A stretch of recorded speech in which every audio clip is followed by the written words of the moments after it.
We're in the lunar curation facility here, and this is where the moon rocks are stored. And I'm super excited about the upcoming Artemis missions because we're gonna go back to the moon, we're gonna go to the South Pole, we're gonna bring back different samples this time.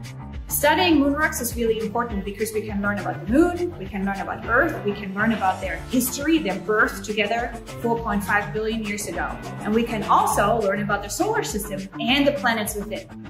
This is a clean room facility, and so that means the air gets filtered and we have to wear these special suits. And the moon rocks are stored in these cabinets that are filled with nitrogen. And we do that because we want to keep them safe from Earth water and Earth atmosphere, and of course germs and all sorts of other weird things.